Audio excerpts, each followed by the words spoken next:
Kami bertiga dari kelas 10 AKL akan menjelaskan sedikit materi tentang pembelajaran akuntansi yang telah kami pelajari di semester 1 ini, yaitu jenis-jenis proses bisnis yang menggunakan akuntansi.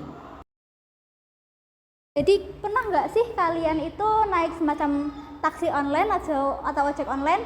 Kan kita bayar tuh, yang kita bayar tuh apa sih gitu. Nah, yang kita bayar ke mereka itu jasa yang sudah kita naik dari satu tujuan ke tujuan lain. Terus yang bentuk kita bayaran ke mereka itu adalah semacam membayar jasa yang mengantar sesuai tarif yang dikenakan berdasarkan jarak antar jemputnya. Untuk perusahaan yang menggunakan akuntansi. 1. Perusahaan jasa. Perusahaan jasa adalah perusahaan yang kegiatan utamanya berupa layanan atau jasa untuk mendapatkan imbalan. Contoh perusahaan jasa adalah jasa profesi, yaitu konsultan pajak, konsultan keuangan, dokter. 2. Jasa angkutan, Grab, ojek, taksi, kereta api, dan lain-lain. 3. Jasa servis, bengkel, reparasi HP, reparasi elektronika. Jenis penginapan, homestay, hotel, asrama, kos. Jasa perawatan, salon, pijat, spa, dan gigi. Jasa cuci, laundry, cuci mobil, cuci helm, cuci karpet. 3. Karakteristik perusahaan jasa itu ada peralatan. Usaha jasa membutuhkan peralatan atau barang modal untuk menjalankan usahanya. Contoh kalau misalnya salon itu ya butuh peralatan salon seperti hair dryer, tempat duduk, catokan gitu. Terus tidak ada produk, kan kalau jasa itu kan kita nggak menjual barang ya. Jadi kalau jasa itu kita menjual jasanya kita, kayak salon berarti kita kayak ngebantuin orang itu buat ngelurusin rambutnya. Terus kalau misalnya make up gitu, salon yang buat make up ya kita mempercantik. Atau misalnya jasa MUA itu yang buat orang nikahan. Terus diperlukan tenaga ahli. Ya, tenaga ahli itu kayak orang yang bisa melayani kebutuhan tersebut. Kayak bengkel pasti perlu montir. Terus ada jasa bervariasi. Setiap pelanggan akan memperoleh pelayanan yang berbeda-beda sesuai kebutuhan. Jadi itu kalau misalnya kita butuhnya ini, ya kita datangnya ke tempat ini. Kalau kita butuhnya itu, kita datangnya ke tempat itu.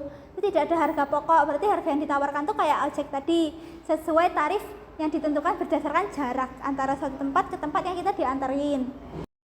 Oke, untuk yang selanjutnya adalah perusahaan dagang. Perusahaan dagang adalah usaha dagang dengan menjual kembali dari produk yang dibeli dengan menambah laba pada harga jualnya tanpa mengubah produk yang dibeli.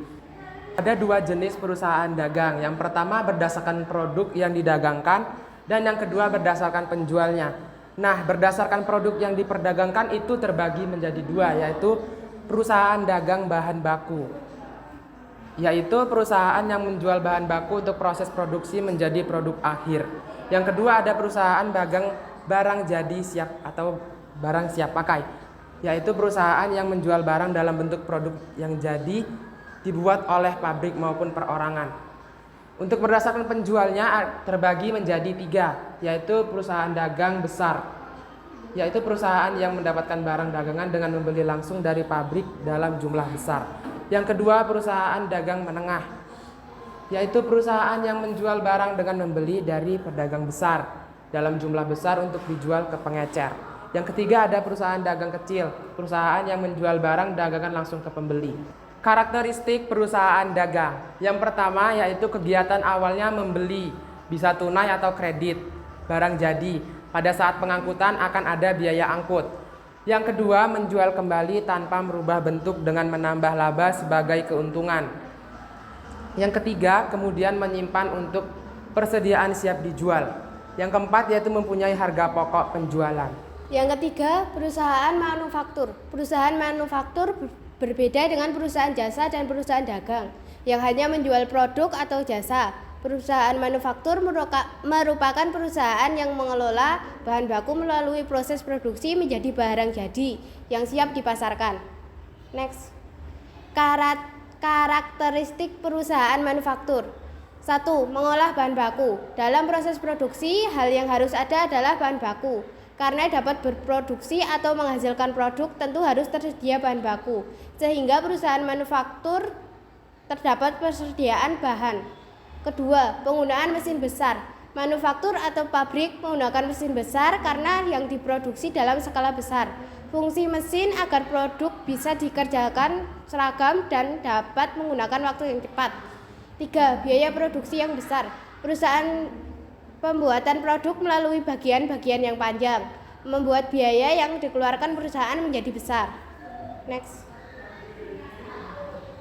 Yang keempat, produksi massal. Menggunakan mesin sebagai alat produksi, sudah tentu hasil yang diproduksi massal atau banyak.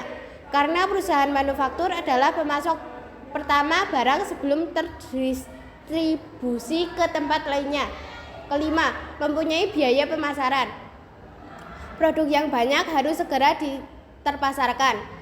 Bukan mustahil perusahaan yang berskala besar akan menggunakan iklan atau pemasaran yang menarik minat gencar dan dilakukan besar-besaran. Sekian sedikit penyampaian materi yang bisa kami sampaikan. Ada lebih dan kurangnya kami mohon maaf. Terima kasih. Wassalamualaikum warahmatullahi wabarakatuh.